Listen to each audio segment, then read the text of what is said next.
Thank you. Thank you so much. Hello, everybody. It's great to see a packed house. I'm Wendy Mitchell. I'm a consultant with the Zurich Film Festival, and I'm going to be moderating this masterclass with the amazing Alicia Vikander. Thank you for being here with us. Thank you so much. I'm so thrilled to be at this film festival. Yes, great. So I'm going to start asking some questions, and then we'll open it up, of course, to the audience. So please be thinking of some smart questions out there. Only smart ones are allowed to be asked today. I excuse myself, my voice has just come back. Yes. I've been a bit sick, but I'm going to try my best. I wanted to ask firstly about your childhood, growing up in Gothenburg, or Göteborg, if I'm trying to pronounce it. Göteborg, Sweden. And you were first trained as a dancer in ballet, mostly, I think. Yeah, I mean, I was probably like a lot of 3-4-year-olds. I went to saw the Nutcracker with my mum, and she thought I was going to be bored after the half of it and want to go, and then instead I just want to continue looking at pink tutus, and I said, well, I also want to wear one of them, and then that's how I started to dance. But then when I was 9, I did get into the Royal Swedish Ballet School, so I trained there professionally until I quit when I was 19, so that's 10 years ago. Wow. And that intensive dance training, do you think that helps you now as an actor?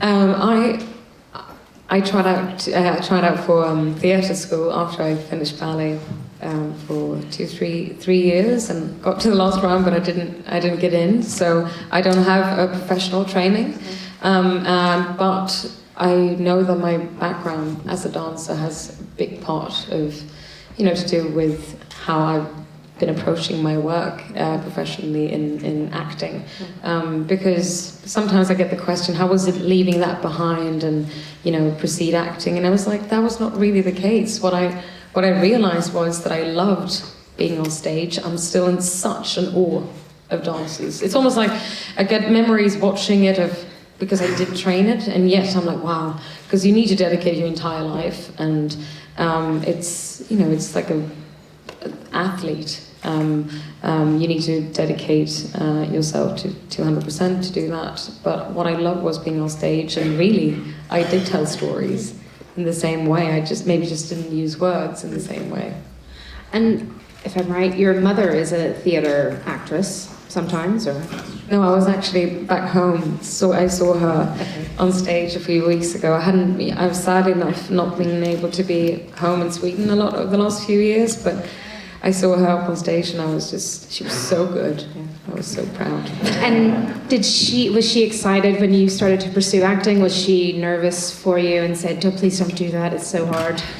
I don't know, I assume it must be similar in this country. And back home, when I grew up, working as an actor, you normally went to theatre school, and then you got in, my mum was one of the very few and lucky one who got a contract at one of the state theatres, and then if you were lucky, you maybe were able to do a film or a TV part, but it's not, the industry is not that big, you're not able to do that much of that. So she knew especially that there's such a hard, it's a hard life.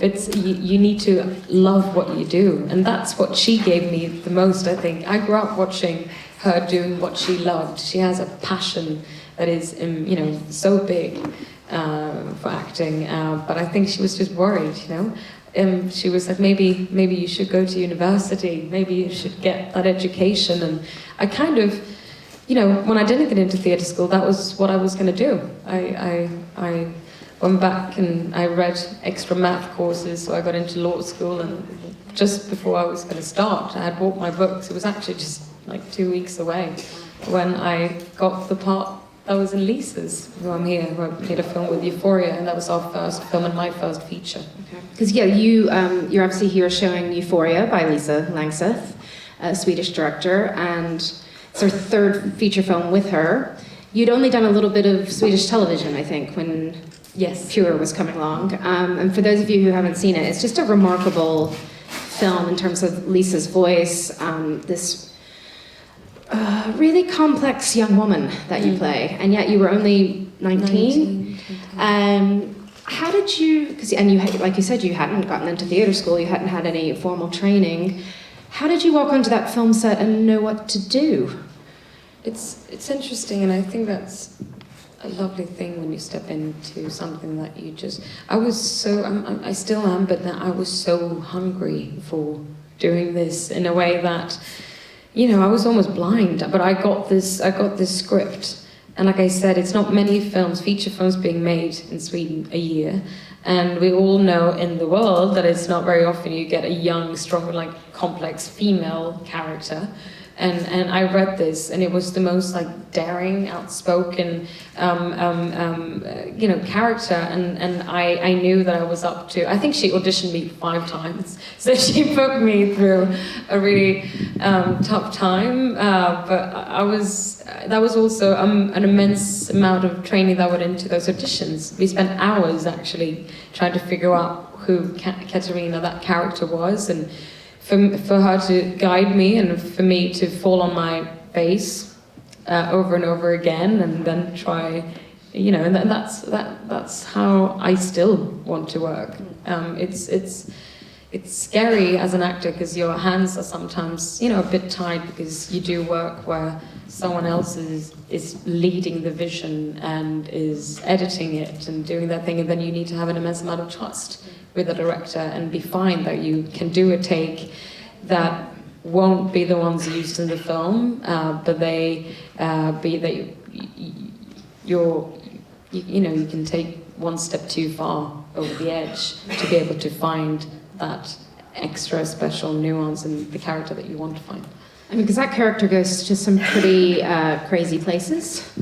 When you look back on that film, are you sort of proud of yourself that you could do that at 19? Is it strange to look back and say, wow, I could really, first role, do it? It was actually a friend of mine quite a year ago, maybe, who forced me to sit. I hadn't seen the film since it came out, and that was maybe one time. So I hadn't seen it in 10 years. And I watched it, and I was prepared, because, I don't know, I have, it's always nerve-wracking, especially sitting close to someone you trust. And I guess nowadays we do have photographs and videos that can show you memories of the past. But to watch that work, suddenly I was like, oh, I could see that I was trying for things, and sometimes I thought, oh, maybe you should have tried something different. But most of the time I thought, wow, you did well. And I tried, and I was actually quite nice to myself, which is hard, but it's pretty amazing that, after a certain amount of years that you can kind of step back and watch it from afar a bit and appreciate the work that I think, I did. And after you made Pure, did you know always that you wanted to work internationally as well? And no, I didn't know you could. Yeah. You can, yeah. I mean, I don't know, I grew up in I had several actresses and people that I looked up to, but for me, I had seen my mum. What you did if you had success was that you worked at the Royal State Theatre. And I had memory, I had seen Eva Olin, or I had seen, Ingrid Bergman, but that was just like a fairy tale more than anything. And then I think it was actually during the time when we did Pure, shooting it when Noomi Rapace had The Girl with the Dragon Tattoo coming out, and I saw a photo in the newspapers with Lisa, because actually the main character in Pure is based on a play, a monologue that Lisa did for the theatre, which Noomi played Karenina. So I looked at a photo of her. She was in Cannes promoting the film, and I just remember I was like, wow. I couldn't believe that she got, she was on that carpet of all these actresses and filmmakers that I've been growing up watching, and I thought that was just extraordinary. So that wasn't, it's was very overwhelming, every first step. So like when I came to Cannes the first time, I had just finished A Royal Affair. That was my first international film, but still not in English, it was in Danish. So every single step has really been quite remarkable on the way. And I think at some point you moved to London and were living with some Swedish pals, and you were all sort of auditioning and trying to make it, and I think they're musicians. And was that a tough time to move away from home and try to make it? Yeah, I moved away from my home when I was 15 to Stockholm. So I lived there for about six years. But yes, moving away from your home country for the first time is a big step. But I did it together with three of my still my closest girlfriends. Two of them who are musicians, and yeah, they went on and became big pop stars. 2 years later, they had Icona Pop. They did a song called I Love It. That was #1 Billboard, I think. But we all were there. We had grown up and saying, I want to do music and I want to act. and we like you do in London, we shared a small flat. We wanted to be central, but we had rats in the kitchen. The living standards in the UK are not very good. I mean, we were they don't have rats so here, freaked out, and everyone was like, yeah, just close the door. Don't look at them. So that's what we did. But yeah, that was when I was about to do Anna Karenina, which was then my first English-speaking part. Yeah. I love Anna Karenina. It's Joe Wright directing, and you're starring with people like Keira Knightley. First English language film that you were shooting, I think. So, did you learn a lot from Joe? Were they very welcoming on set? Did Keira give you any advice? I just came back from Toronto Film Festival a few weeks ago, and I met Joe Wright. It was lovely. We had met up for like 2 hours and chatted and congratulated him on his latest film. And yes, when I came onto Anna Karenina, I had seen Pride and Prejudice and Atonement. I loved Hannah that he had just done. Keira, in these films had admired, and she is one of the most relaxed, down to earth. She came in the same clothes, every day, and that was because she was like, that is the way for them. They don't photograph you because if you have the same sweater and jeans on every day, she was like, I don't understand why I didn't realize that. The first couple of years. Yeah, she's really cool. We actually, that's also something that Joe is very keen on in the way he works. He invites his actors to kind of prepare in a very theatrical way. Not that we are rehearsing in a theatrical way, but in theatres you get weeks of rehearsals, and normally in films you get maybe a few days. So we met up, and the first day it was really, I didn't sleep for about 3 days. I was so nervous. We walked in and we were all going to have comfortable clothes on. And and we stepped into this room, and of course, Jude Law and Keira Knightley and these actors were in there. And then we were just doing a warm-up and playing games, and got divided into groups. And then we got a mission, and we went around in different rooms. And then we had to come back and do show and tells. And I was dying, my English, I was so tired just speaking English, because you probably know, when it's not your first language at the beginning, it's really tough. But then it was a relief, because I was like, oh my God, it looks like everyone else is pissing themselves too. Were they, do you think? Were they? Yeah, they were. Because every film is a new family. It's nerve-wracking still. That I've learned. To get out there and to make a fool of yourself, which you kind of need to, it's not tough. In general, how do you like to prepare for a role? Do you like to be more emotional and instinctual? Do you like to do a lot of rehearsing? Do you do a lot of research? Let's be emotional now. Yes. Does it depend role by role, I guess, a bit? It's very different depending on the filmmakers. I've realized that it kind of sets the tone, and that is the vision, the voice that normally kind of leads how a film shoot ends up being, how the collaboration, how you prep, if you don't prep, if you try out scenes weeks before, or if you kind of improvise, I love research. that I do. I love to kind of be home and be extremely well prepared in the idea. I mean, it's just like, you know, my fantasy and my ideas just go off rails, and I initially feel something when I take up and read a script. And that means that if you have that, then when you actually step on set, you might not actually use any of those notes and all the preparation, all the thoughts that you've had, but what happens is that you instinctively know what your character would do in different situations, which means that it's all up to what the director feeds you or throws in there, and especially, I love also to have a bit of mystery. You can rehearse and try, you know, situations out to find your character, but I still love to step into a scene with an actor for the first take, and you can be so surprised. And I've worked with some incredible actors, and you're like, instantly you're like, oh, now I have to be in it because wow, this person just blows my mind or takes me somewhere, and that's also where I think I've learned by working with these people. And how do you tend to feed off or work with other actors? And, you know, do you like to have lots of dinners while you're rehearsing and really get into it, or do you just like to show up on that day and see the magic of the scene?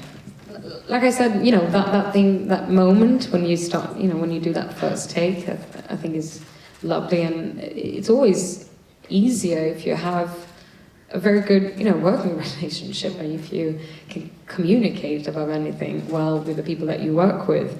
And it kind of comes very naturally when you meet people. And I'm not, you know, I've done films where I hung out with the crew like 24/7. And sometimes it's a bit different when you're out on location shooting, because then naturally everyone is away from their families. You're in a city that you don't know, and you end up, you know, connecting because you meet at maybe out for dinners because you don't have family or friends to go back to in the evenings. And but then there's other work where people want to keep them. Yeah, so I think it's, yeah, it's very different. You can go with the flow, I think. I'm going to skip ahead a few films and ask you about Ex Machina. I mean, how in the world do you prepare to play essentially a sexy robot? She's more than that. She's an AI, but it's a real challenge for an actor, I think. So, yeah, I was so sweet. Yesterday I was in London and I walked by this Japanese restaurant, and I was like, oh, the last time I've only been there like once or twice, but twice it's been with who's now a very dear friend of mine, Alex Garland, who wrote and directed Ex Machina. And I kind of saw the restaurant, I thought about him a lot, and then this man turns around and it's him. And he was just like, I just thought of you because I was at this Japanese restaurant. And so I actually sat down on a bench. He was going to meet a friend, but we had like a half an hour and catched up. And he just finished his new film, Annihilation, which I'm very excited to see. But no, I read that script, and maybe still, it's probably out there if anyone is curious to read it, but it's one of the absolute best screenplays I've read. And I was shooting a film in Australia when I read it, and I had some lovely crew members who, thank God, have become my friends, and they wanted to help me because I was like, I read this script, it's so amazing, can you help me? And we went back to my flat, and they held up their iPhone, and we filmed like 3 scenes because I just want to send it because I knew I couldn't meet him, I was so far away. And I remember I pulled my hair up tight and I put like sunscreen all over my body. I was like just trying, I was like, this is my idea of Ava.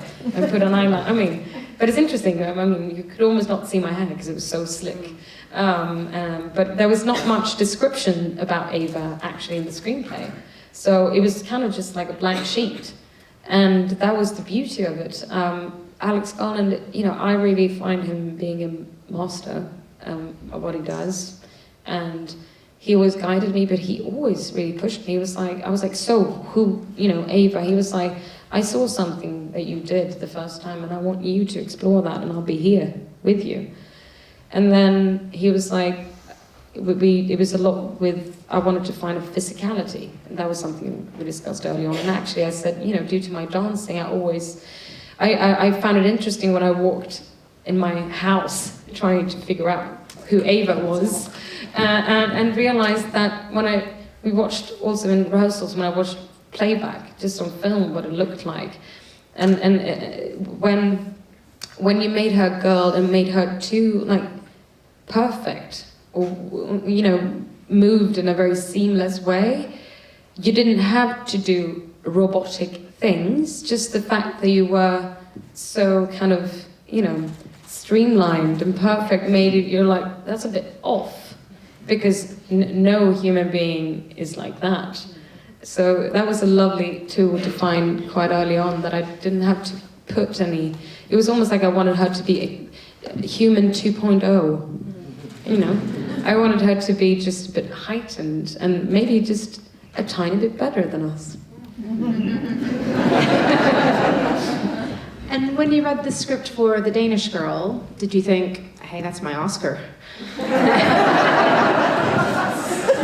No, that's a bit cynical. But what did you love about that project? Because it's remarkable, because you think it's going to be a lot about Eddie's character, and it's a lot of the heart of the film is with your character. Well, thank you. But no, I read this script and I thought, well, this is an extraordinary story, but I didn't. I mean, I'm Swedish and they're supposed to be Danish, and I'd never heard of them.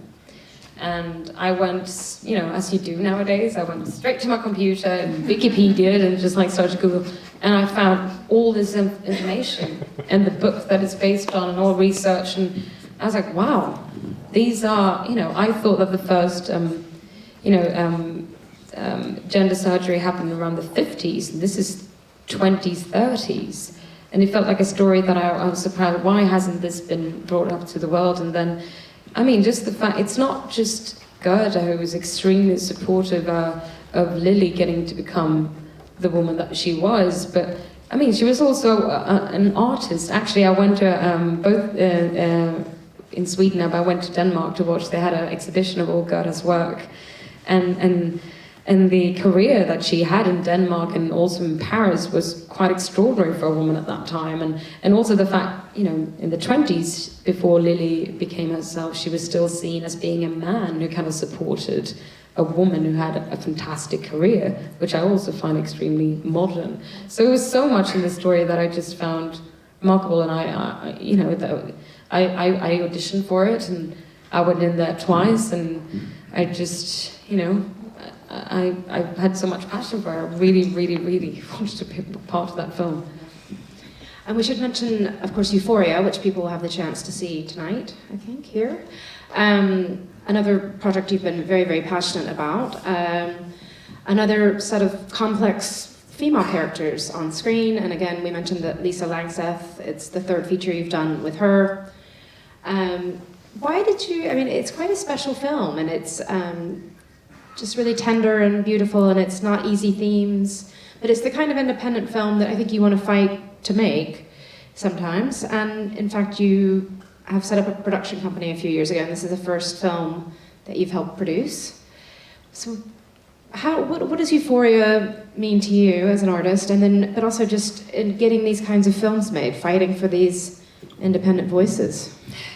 I think it all started with, naturally, that I have been fortunate as an actor to be able to choose some parts of film projects where I had been part of maybe the script development, at least from a bit earlier on, and wasn't only coming in a week, 2 weeks before for do rehearsals and shoot the film, and even had some extremely generous directors who invited me to even the post-production and be part of getting the chance to go into the edit. And I really wanted to be part of filmmaking as a whole, and I love film and has always been interested in every single part of what people do on set and after. Even Rob Hardy, who's the DP of our film, we did Ex Machina and Testament of Youth as well. And Lisa and I have had, I mean, she was the one who dared to take a chance, and a young girl who didn't have any experience, and was an immense amount of support, and a really outspoken, brave, intelligent woman that I looked up to, and who now is a dear friend of mine. And me and my production partner, Charles, had been for 4 years kind of had the idea up in the air that we wanted to start this production company, but I was very busy, he's extremely busy. But then I met Lisa, and she had this her third feature, Euphoria, that she presented to me, and the script was in Swedish. She was going to do it back home. And then I read it, and once again, I thought that she had made a film with a subject that I think, it's not taboo, but it brings up questions about family, about relationships, about illnesses, and even death, and mostly about life. And I felt like she told a story which she has all 3 times, I was like, I haven't really seen that on screen. And that's a big thing nowadays. And she already had a production company in Sweden, Be Real. But I called Charles that evening and I just said, I think this is, sometimes it's just a train that passes by.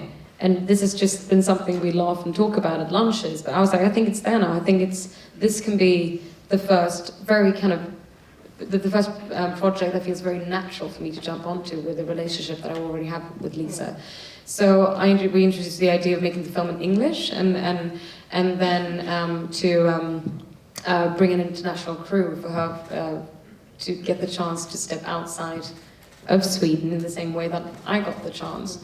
And then of course you get introduced to the tough parts of independent filmmaking, and I'm so happy to know that we live in Europe and you get the chance to finance your films through European funding mixed with maybe private equity, and that means that, which was very clear from the beginning with this particular film that I came on, of course, later on, that it was Lisa's film. She had final cut. It's her project, and above anything, I was there to support that she got everything that she needed to create that. But that's, the wonderful thing in Europe, that we can create those kind of films that still have a very, very much the creator's vision still intact. And one thing I think you and Charles have said about Vicarious, the production company, is you want to support strong female voices, strong female characters in front of the camera, behind the camera. Why, do you see things changing at all with that yet? For me, it's always about the best person for the job. And for a long time, your eyes are kind of closed, you don't, even as a woman. I found myself on set making a film a few years back. I had done 4 films in a row where everyone, including me, talked about, I was given, such an incredible chance to make a female character that was, over the last few years, starting to pop up, the opportunity to play these. And still I was like, I did this film and I realized, I just had a scene and it felt like it was something special. And then I turned to Holiday Granger, an extraordinary actress that I shared the scene with. I was like, oh my God, this is the first time I've had a scene with a woman in 4 films. And that kind of was a shock to myself too, because I think that I love to talk about this and be aware, and yet I'm kind of just used to what the norm is and what it's supposed to be like. And what is important with bringing diversity into industry and bringing women to get to do films is because we need to hear all stories. And if you don't have women being part of what we do, then how do we, get that diversity, getting all these stories that want to and need to be told out there? Very good. Keep fighting the fight. Make a difference. I think it'd be a great time to get some questions from the audience. Do we have a microphone to be passed around? So we've got a question right in the center of the front row. Is a microphone coming? Yeah. Thanks. Congratulations on Euphoria and all the other movies. How did you choose the roles or the screenplay you want to make? Today I guess you're getting a lot of emails and scripts sent to you, but how do you choose? In the beginning, you're very lucky. You're just terrified that you're never ever going to get a job again. And I really mean that. And now I'm sitting here on, a wonderful throne and get to talk about you, and I've had an incredible, given the chance to have a wonderful career. But it's weird enough, it kind of stays with you, that weird deep feeling, which is probably good too. But I think I've more and more realized that it's very difficult to come by fantastic screenplays. It's a very tricky thing to do, and I remember Ex Machina was one of those. I just like, I hadn't seen that character, and I was terrified, and that made me so excited. And I think it's a bit like when you fall in love. You can't really control why, and it's sometimes hard to say, you just know that I just want to. And it's just a longing to be part of it. But more and more, to have that longing, it's the idea of being part of a whole world and a vision. So then it's not the screenplay, it's very much down to filmmakers, and about the relationship, and about the actors that you're going to work with, and the DP, for me, means a lot. That's almost like my second director. So I love the collaborative idea of filmmaking, and how everyone does bring their tiny piece. You come to a set and you just see, like, you know, if it's 25 or if it's 350 people that kind of move in this beautiful movement together. That's really why I love filmmaking, because I don't watch the films in the end. I'm there in the whole process and the edit, but for me it's the experience that I take with me, and that's sometimes weeks and sometimes months. Lovely. We've got a very enthusiastic, stripy hand there. It really shot up, so.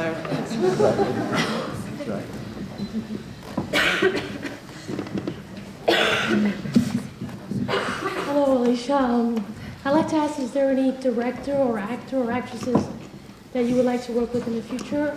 Or do you see yourself more directing, perhaps? That's the most scary of all, I guess. Directors I look up to immensely, because it's not, I've been acting, I've been on the front of the camera, but to be a director for me is really to be an artist that have to be the master of so many different parts. It's acting, it's sound, it's music, it's the vision, it's the style, it's all of it and how it all comes together. But I love to learn more and more about it. In the future, if naturally I would find the right project, that would be something that I maybe would dream of doing one day. And then Any dream people you want to work with?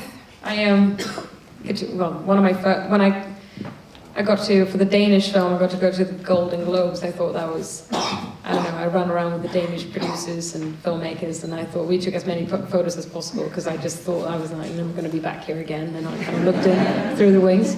And at the table, I was only, my mum's an actor, as you mentioned, and she went off to the theatre in the evening. I probably was 13, 14, and I had heard her speaking to her friends about the piano teacher, Michael Haneke's film, and I asked, because she thought it was quite brilliant, and I said I wanted to see it, and she was like, no.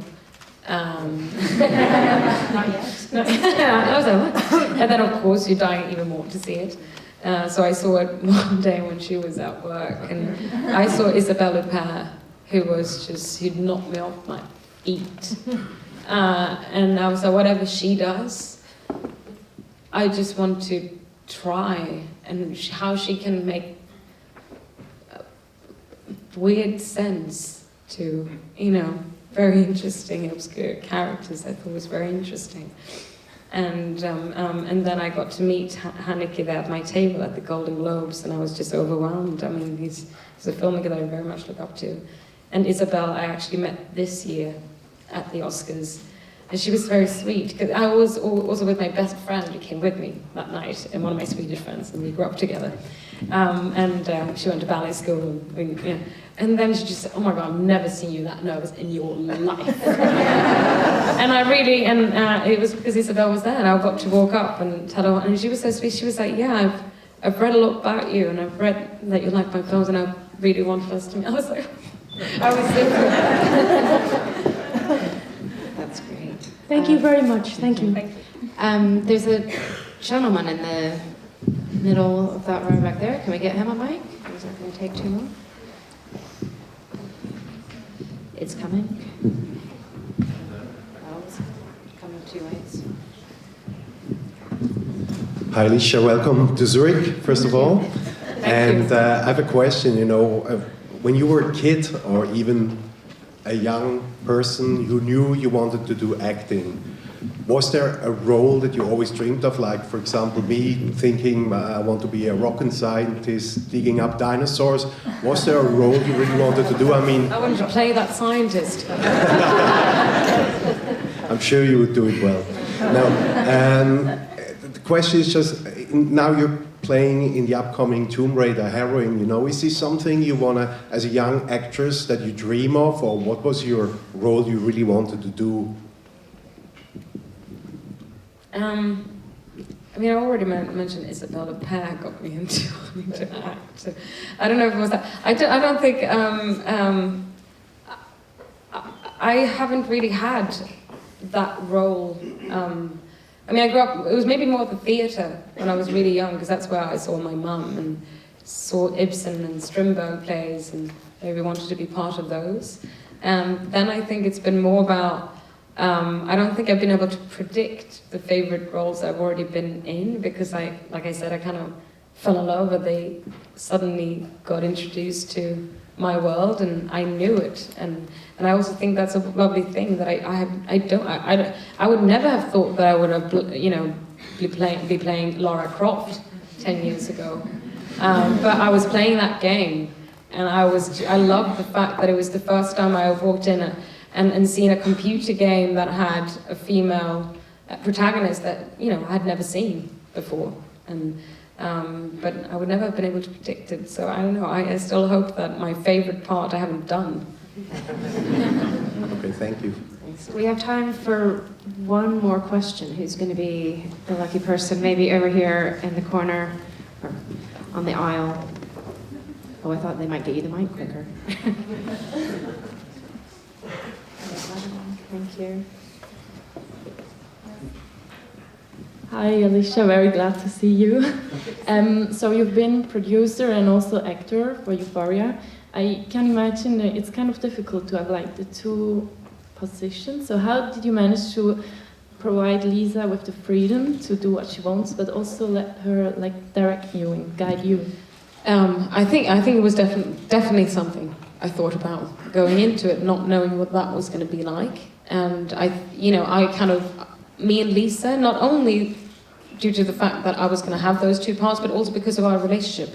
You know, we've worked already twice together, and we've proven that we have a great way of working, but I was the actor, and she was the director. But I think, and so we're very honest, and I think we've already been that since the beginning, which is, I think, what I cherish maybe the most in my relationship with her. So, kind of very early on, we got on the phone and kind of just popped that question out there, just to talk about it.